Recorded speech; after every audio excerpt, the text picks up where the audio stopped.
Hello दोस्तों, स्वागत है आपका अपने यूट्यूब चैनल केपी एकेडमी पर। आज मैं आपको 2018 का पेपर फर्स्ट का सॉल्यूशन कराने जा रहा हूं। जो 15 क्वेश्चन आते हैं मैथ में, उनका सॉल्यूशन कराने जा रहा हूं। और इससे पहले मैंने आपको 2019 में जो पेपर हुआ था ऑफलाइन, उसका सॉल्यूशन कराया है, जो पेपर फर्स्ट था। और पेपर सेकंड था, उसका भी मैं आपको सॉल्यूशन करा चुका हूँ। तो हमारे चैनल पर 2011 से लेकर और 2019 तक जितने भी ऑफलाइन पेपर हुए थे, उन सभी का सॉल्यूशन मिलेगा आपको देखने को। तो आज का है हमारा 2018 का पेपर जो हुआ था ऑफलाइन, उसका सॉल्यूशन। और एक बात बता दूं मैं आपको, जो अब हमारा 2023 में पेपर होगा तो ऑफलाइन होगा, इसलिए जितने भी क्वेश्चन आने हैं तो ज़्यादातर ऑफलाइन में जितने क्वेश्चन आए थे उन्हीं पर बेस आ सकते हैं, हो सकता है। तो इसलिए हम 2011 से लेकर 2019 तक ऑफलाइन पेपरों का सॉल्यूशन करने जा रहे हैं। तो चलिए स्टार्ट करते हैं हम। आज का पहला क्वेश्चन हमारा, देखिए पहला क्वेश्चन दिया गया है कि 2/3 प्लस 4/5, 2/3 प्लस 4/5 है, ये कहा गया है। मतलब इनका जोड़ ज्ञात करना आपको। तो ऑप्शन दिए गए 6/8, एक सही 6/15, एक सही 7/15 और 8/15। तो देखिए जोड़ करिए इनका, तो ये हो जाता एलसीएम आ जाता 15 और यहाँ पर आ जाता 10 और प्लस 12। तो आंसर हो जाता हमारा 22/15। लेकिन इसमें हमें कहीं भी ये आंसर नहीं दिया हुआ, तो इसका मतलब है कि हमें भाग करनी पड़ेगी, इसे संयुक्त भिन्न के रूप में बनाना पड़ेगा। 15 क्या ना 15, बचते कितने 7, तो एक सही 7/15। ये अगर ऑप्शन में है तो ये आंसर है हमारा। तो ये ऑप्शन में है, कौन सा ऑप्शन है, तीसरा। तो तीसरा हमारा राइट आंसर हो जाता है। अब चलिए नेक्स्ट क्वेश्चन पर चलते हैं। देखिए नेक्स्ट क्वेश्चन है हमारा, दिया गया नेक्स्ट क्वेश्चन में कि दिए गए आकार के लिए निम्नलिखित में से कौन सा कथन ठीक नहीं है। आकार दिए गए कुछ, देखिए इस प्रकार से दिया गया, समांतर चतुर्भुज दिया गया है, एक वर्ग दिया गया है, एक आयत दिया गया है और एक समचतुर्भुज दिया गया है। समचतुर्भुज होता है जिसकी चारों भुजाएं बराबर होती हैं और आमने सामने की भुजाएं समांतर होती हैं। और जो समांतर चतुर्भुज होता है उसमें क्या होता है कि आमने सामने की भुजा बराबर नहीं होती, लेकिन आमने सामने की भुजा समांतर होती हैं। तो समांतर चतुर्भुज क्या होता है, जिसके आमने सामने की भुजा बराबर हो या ना हो ये बात अलग है, लेकिन आमने सामने की भुजाएं समांतर होनी चाहिए।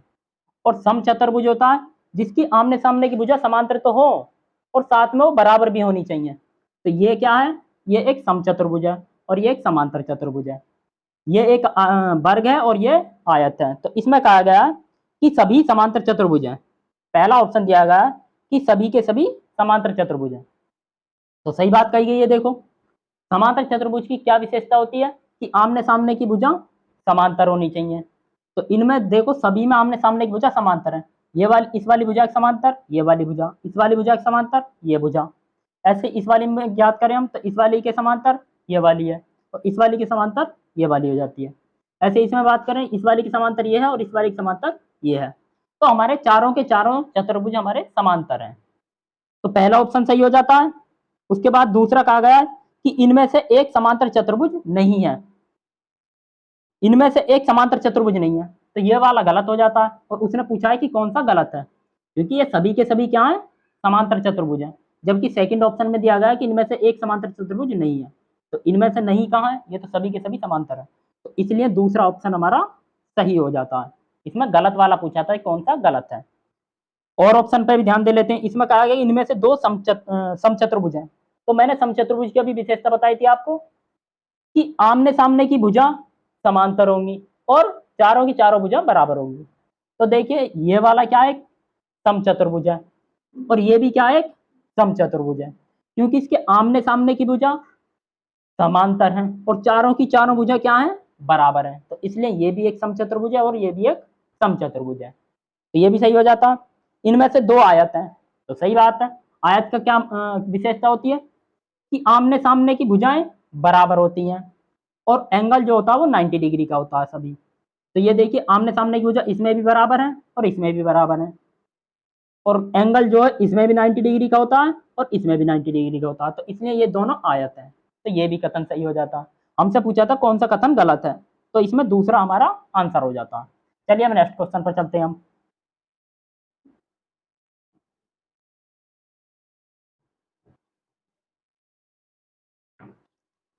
देखिए नेक्स्ट क्वेश्चन में दिया गया है कि निम्नलिखित में से कौन सा 11,1111 संख्या का प्रतिनिधित्व करता है। तो 11,1111 कैसे लिखा जाता है, देखो 11,000 ये हो गया, 1100 ये 1100 हो गया, 11 ये 11 हो गया। अब इन्हें जोड़ दो आप, तो कितना बैठेगा, देखो एक, ये एक और ये भी एक, तो ये एक और एक 2 और ये एक, तो 12,111 बैठता है।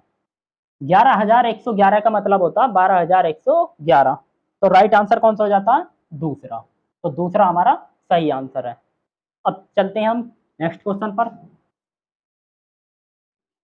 देखिए नेक्स्ट क्वेश्चन है हमारा, इसमें दिया गया है कि बिंदु ए और बिंदु बी नीचे दिखाई गई नंबर रेखा पर संख्याओं का प्रतिनिधित्व करते हैं। देखिए जो बिंदु ए और बिंदु बी दिखाई दिए गए हैं, ये पहले तो संख्या रेखा खींच दी मैंने, संख्या रेखा। उसके बाद पॉइंट कितने इसमें देखो, 2 4 6 8 10 12 14 16 18 19 19 पॉइंट दिए गए हैं। तो हम 19 पॉइंट लगा लेते हैं, 1 2 3 4 5 6 7 8 9 10 11 12 13 14 15 16 17 18 और ये 19 19 पॉइंट दिए गए हैं इसमें। और जो पहला पॉइंट है ये वाला, इस पर दिया गया 25,000, कितना, 25,000। उसके बाद 2 पॉइंट छेक कर यहाँ पर दिया गया ए, उसके बाद कितने छेके गए, 3, तो 1 2 3, 3 के बाद यहाँ पर दिया गया 39,000। उसके बाद इधर से इधर है 61,000 और 3 पॉइंट छेक कर इधर से बी दिया गया है। तो हमें ज्ञात करना है कि ए और बी के बीच की दूरी, मतलब यहां से और यहां तक की दूरी बतानी है हमें कितनी होगी। अब देखो यहां से यहां तक कितने पॉइंट थे, गिनो, 1 2 3 4 5 6 7 8, 8 पॉइंट थे। और दूरी कितनी बैठ रही है, देखो 3900 में से, वो 39,000 में से अगर 25,000 घटाते हो तो कितनी दूरी आती है, 9 में से 5 4 और 3 में 2 1, 14,000, 14,000 दूरी आती है कितनों के बीच की, तो 1 2 3 4 5 6 7, टोटल 8 पॉइंट है, लेकिन 2 पॉइंटों के बीच में एक दूरी बनती है। तो इसलिए हमारी जो 8 पॉइंट है, 8 पॉइंटों के बीच में कितने मान के चलेंगे हम, 7, क्योंकि गैप हमारे 7 आएंगे इनके बीच बीच में। अगर मैं आपसे बात करूं 1 2 3, ये 3 तो पॉइंट हो जाते हैं, गैप कितने आ रहे हैं इनके बीच में, एक ये गैप है और एक ये, तो 2 गैप। ऐसी अगर हम बात करें कि 4 पॉइंटों के बीच में कितने गैप आएंगे, तो 3, मतलब एक कम आता है गैप। तो इसलिए गैप कितने आएंगे, 7 गैप आएंगे। तो एक गैप के बीच की दूरी कितनी आती है, 2000, एक गैप के बीच की आती है 2000 दूरी। अब हमें कितने गैप देखने हैं, देखो यहाँ से और यहाँ तक देखने हैं, तो ये हो जाते हैं 1 2 3 4 5 6 7 8 9 10 और एक 11, 11 गैप होते हैं। तो 11 गैप के बीच की दूरी ज्ञात करनी है, तो एक के बीच के 2000, 11 के बीच की हो जाएगी 22,000, 11 दूनी 22,000, तो हमारा आंसर हो जाता है। अब नेक्स्ट क्वेश्चन पर चलते हैं हम। समझ में तो आ गया होगा आपको क्या था इसमें, देखो टोटल 19 पॉइंट दिए थे, मैंने जहां जहां उसने दिए थे पॉइंट वहां वहां मैंने कर दिए। ये पहले वाले पे दिया था 61,000 और इधर से 3 चेक कर बी दिया था, ऐसे इधर से करा मैंने, तो इधर पहले पे दिया था 25,000 और 2 चेक कर ए, उसके बाद 3 चेक कर 39,000 दिया था। तो मैंने इन दोनों पॉइंटों के बीच की दूरी देखी कि कितनी बैठेगी इन दोनों पॉइंटों के बीच की दूरी। यदि इनके बीच में 7 गैप है तो 7 गैप में 14 आती है इनके बीच की दूरी। तो 14 जब 7 से काटते हैं तो इसका मतलब है एक गैप के बीच की आती है 2000। तो गैप कितने आते हैं ए और बी के बीच, 11 गैप। तो 11 के बीच की दूरी कितनी हो जाएगी, 22,000। चलिए अब नेक्स्ट क्वेश्चन पर चलते हैं।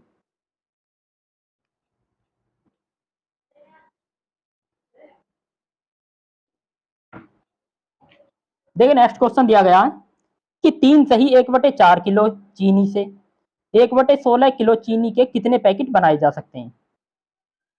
अब देखो इसमें आपको संयुक्त भिन्न के रूप में दिए। अगर मैं आपसे सीधे सीधे बात करूं कि आपको 10 किलो, कितने किलो, 10 किलो चीनी और आपको 2-2 किलो के कितने पैकेट बनाए जा सकते हैं, ये मैंने पूरी पूरी संख्या के रूप में बता रहा हूँ। 10 किलो चीनी के 2-2 किलो के कितने पैकेट बनाएंगे, तो इसका मतलब है कि 2 से इसमें भाग कर दो, मतलब 10 में भाग करेंगे तो 5 पैकेट आएंगे। तो ऐसे ही तो ये क्वेश्चन है, देखो 3 सही 1/4, 3 सही 1/4 किलो चीनी थी और पैकेट कितने कितने के बनाने हैं, तो 1/16 के ये पैकेट बनाने हैं, 1/16 kg।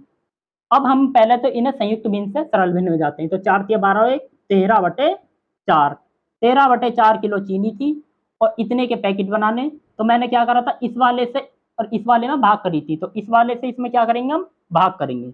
तो 13/4 में भाग करते हैं 1/16 की, तो ये 16 जाता ऊपर, तो ये हो जाता 13 गुणा 16 और बटे में 4 गुणा 1, ये 4 से कटता है 4 बार और 13 चौक 52, तो 52 पैकेट बनते हैं। तो हमारा 52 पैकेट कौन सा आंसर है, पहला आंसर हो जाता है। अब नेक्स्ट क्वेश्चन पर चलते हैं हम। देखिए नेक्स्ट क्वेश्चन है हमारा, नेक्स्ट क्वेश्चन दिया गया है कि हरीश ने 18:40 मतलब 18:40 बजे अपनी यात्रा शुरू की। 18:40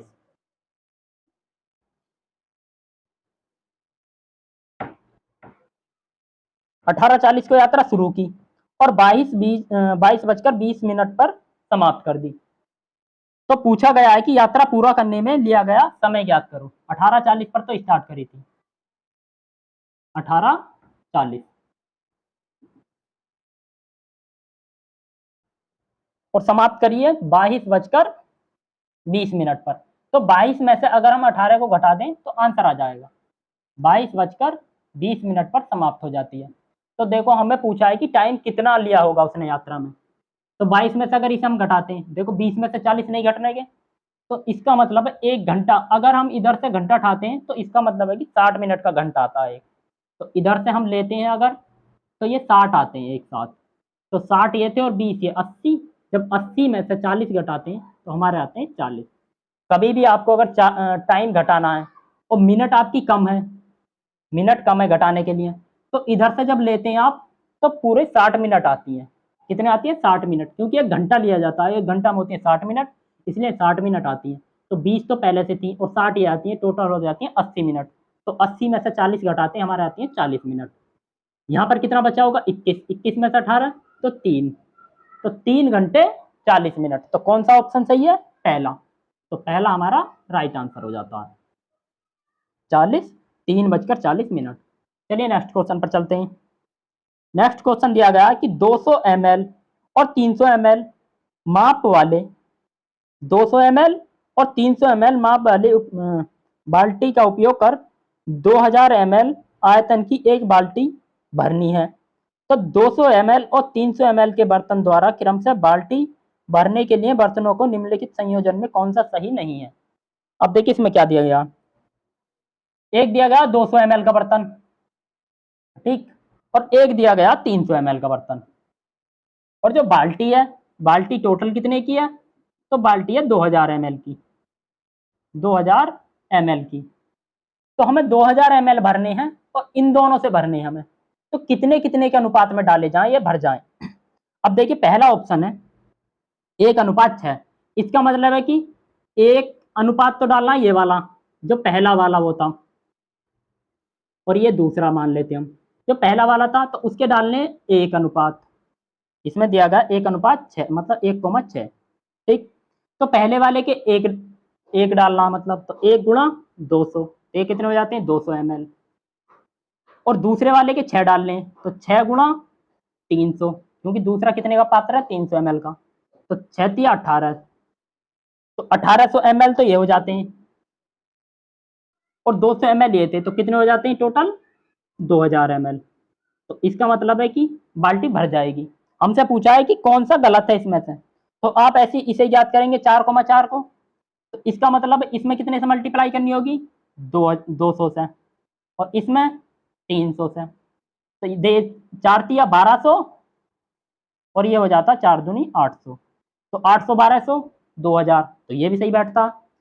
उसके बाद तीसरा ऑप्शन है 7,2, तो इसका मतलब है 7 वाले कितने लेने, 200 ml वाला पात्र, तो 7 गुणा 200 और 2 वाले 300 ml वाला पात्र, तो 7 दूनी 1400, 1400 ml ये हो जाते हैं और 3 दूनी 600 ml ये, तो ये भी 2000 बैठेगी। अब लास्ट ऑप्शन बचता है, देखो लास्ट ऑप्शन है कि 6,3, 6,3, 6,3। अब इसे करो आप, इसका मतलब है कि 6 वाले कौन से लेने, 200 ml, तो 6 गुणा 200, और 3 वाले कौन से लेने, 300 ml वाले,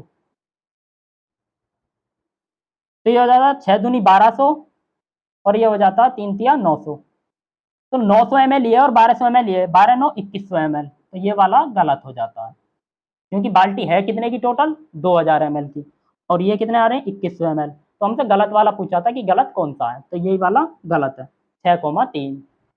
तो कौन सा ऑप्शन सही है, चौथा। अब चलिए नेक्स्ट क्वेश्चन पर चलते हैं हम।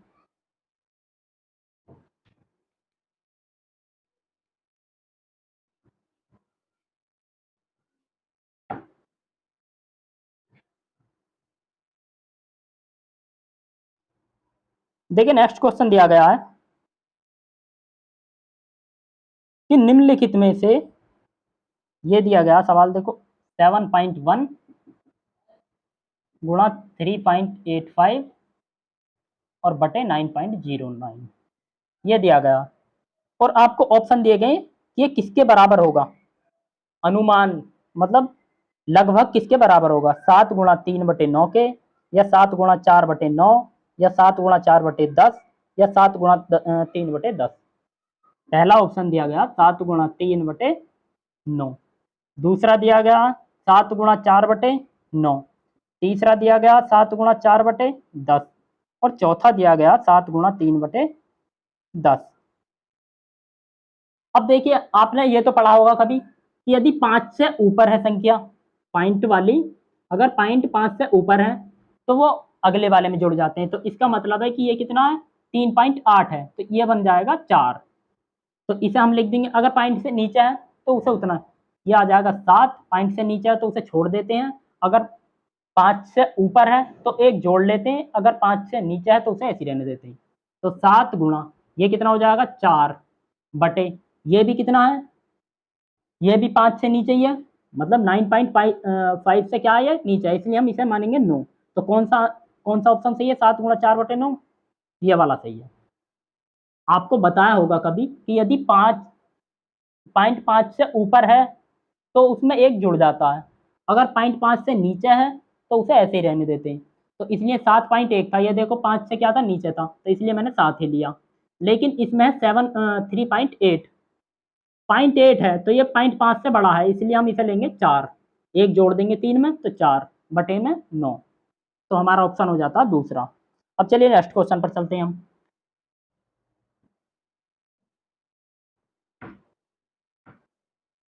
देखिए नेक्स्ट क्वेश्चन दिया गया है कि यदि ग्रिड में एक छोटा वर्ग 4 वर्ग इकाइयों तो ग्रिड पर बनाए गए आयत का परिमाप क्या होगा। ये देखो ग्रिड दी गई है,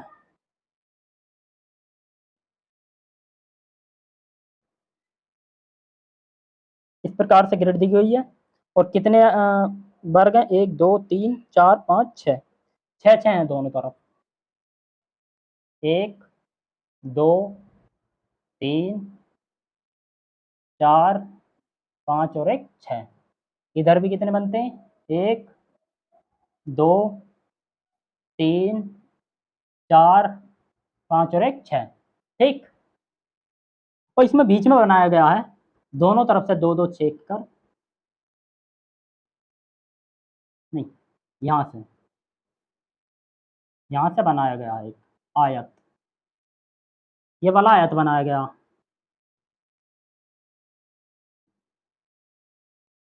ठीक। तो पूछा है कि इसका परिमाप कितना होगा। अब देखिए जो छोटा वर्ग है, जो एक इस वाले वर्ग की बात करूं मैं, एक की, तो इसका जो क्षेत्रफल है, क्या क्षेत्रफल, इसका क्षेत्रफल दिया 4 वर्ग इकाई, और क्या है कि ये वर्ग है, तो वर्ग का क्षेत्रफल क्या होता है, वर्ग का क्षेत्रफल होता भुजा का स्क्वायर। भुजा का स्क्वायर, तो भुजा का स्क्वायर होता वर्ग का क्षेत्रफल। दिया कितना 4, तो 4 बराबर भुजा का स्क्वायर।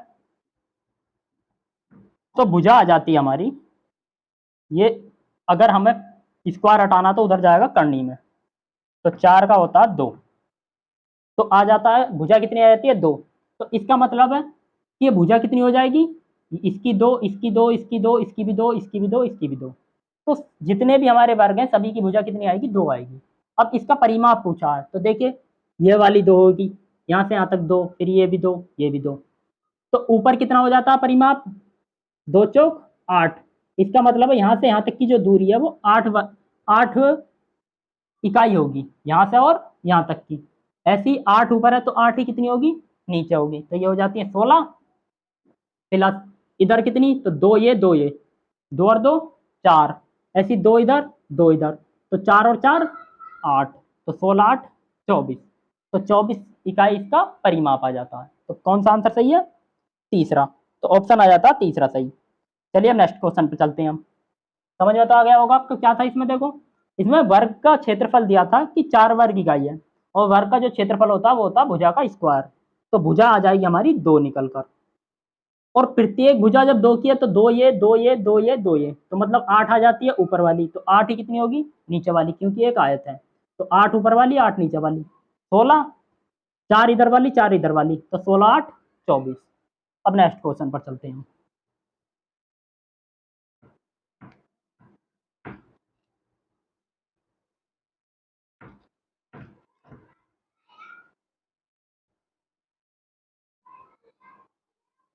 देखिए नेक्स्ट क्वेश्चन दिया गया है कि एक बच्चे ने 5 विषयों में प्रत्येक में 75 अंक प्राप्त किए, तो बच्चे द्वारा प्राप्त अंकों की माध्यिका ज्ञात करनी है, कि माध्यिका क्या है। यदि प्रत्येक विषय में 75 अंक प्राप्त करें तो उसकी माध्यिका भी 75 ही होगी। अब देखो कैसे होगी ये, आपने पढ़ा तो होगा माध्यिका वाला चैप्टर, क्या होता था कि यदि संख्या दी है 2 5 3 6 8 2 इस रूप में दी है, तो पहले हम करते थे इन्हें आरोही क्रम में लगाते थे। आरोही का मतलब होता है सबसे पहले सबसे छोटा, उसके बाद उससे बड़ा, इस रूप में लगाते थे।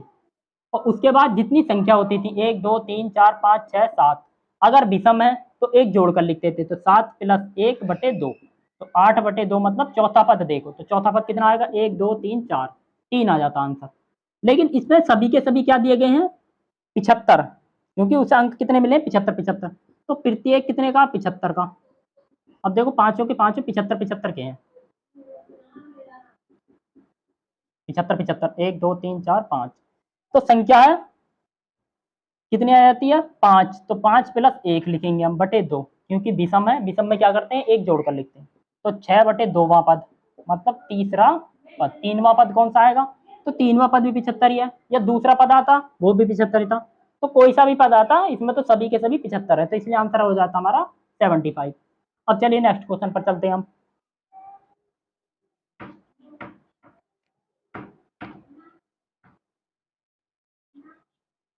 देखिए नेक्स्ट क्वेश्चन दिया गया है, एक त्रिभुज दिया गया है और पूछा है कि दिए गए ठोस को निम्न में से किसको मोड़कर बनाया जा सकता है।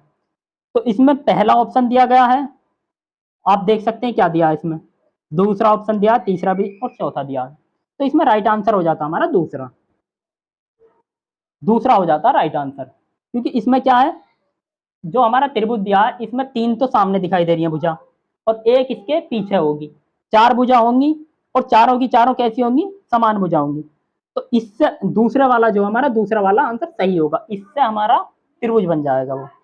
अब चलते हैं हम नेक्स्ट क्वेश्चन पर। नेक्स्ट क्वेश्चन है, एक पाई चार्ट दिया गया, देखो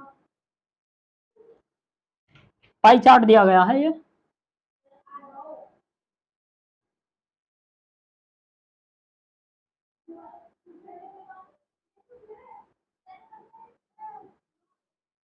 आधा ये है आधा ये इधर वाला,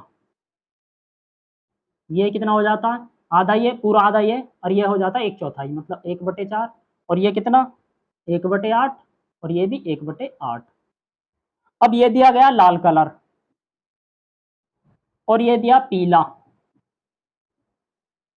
ये नीला और ये सफेद। देखो क्वेश्चन में दिया गया है कि यदि निम्नांकित पाई चार्ट में लाल भाग 40 हो तो सफेद भाग क्या है। लाल भाग 40 दिया, मतलब 1/2 का मान जो वो 40 है। जो लाल भाग है तो लाल भाग है कितना, 1/2। तो 1/2 का मान 40 है। पूछा है कि सफेद भाग कितना होगा, तो सफेद भाग कितना, 1/8।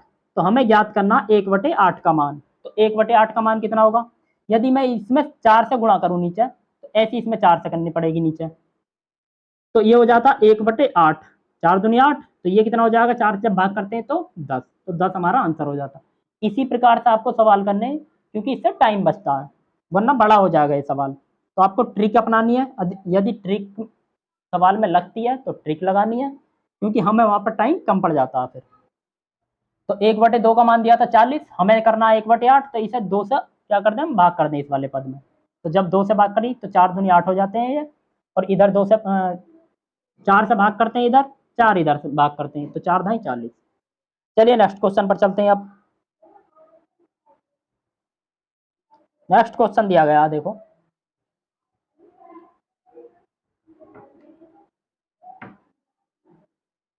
नेक्स्ट क्वेश्चन में आपको दिया गया है कि निम्नांकित ठोस आकार का निरीक्षण कीजिए। एक ठोस आकार दिया, निम्न में से कौन से दिए गए ठोस की ऊपरी सतह का दृश्य है। अब देखो ऊपरी सतह का जो दृश्य होगा वो पहले वाले में जो दी गई है, देखो पहले वाली दी गई है इस प्रकार से,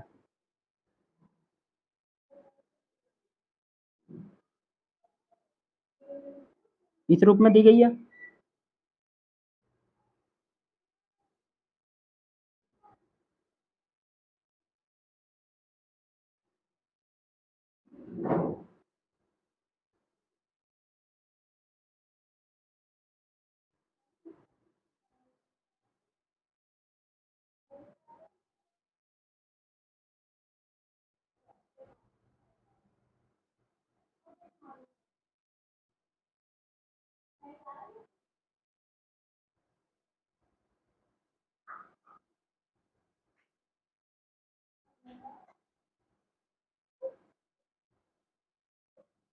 ये दिया गया, देखो तो आपको अगर ऊपर से देखा जाए तो कैसा दिखेगा ये। अगर ऊपर से देखा जाए तो किस प्रकार दिखेगा, देखो ये वाली सतह दिखेगी आपको ऊपर से, ये वाली भी दिखेगी, ये वाली भी दिखेगी, और ये वाली भी। तो किस प्रकार से दिखेगा, देखो ये दिखेगा कुछ इस प्रकार से। कितनी सतह दिखेंगी, 1 2 3 और एक 4, 1 2 3 4, तो 4 सतह दिखेंगी। तो ये वाला कौन सा ऑप्शन हमारा, पहला। तो पहला इसका राइट आंसर हो जाता है। अब चलते हैं हम नेक्स्ट क्वेश्चन पर। जब आप ऊपर से देखते हैं तो आपको ये भी सतह दिखेगी, ये भी दिखेगी, और ये भी, और ये भी दिखेगी। तो ये हमारा ऑप्शन सही हो जाएगा।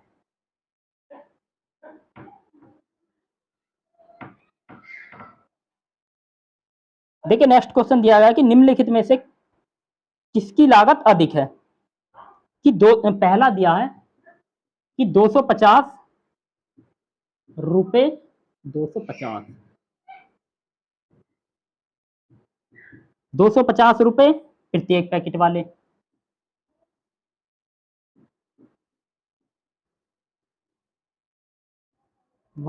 कितने पैकेट, 200 पैकेट।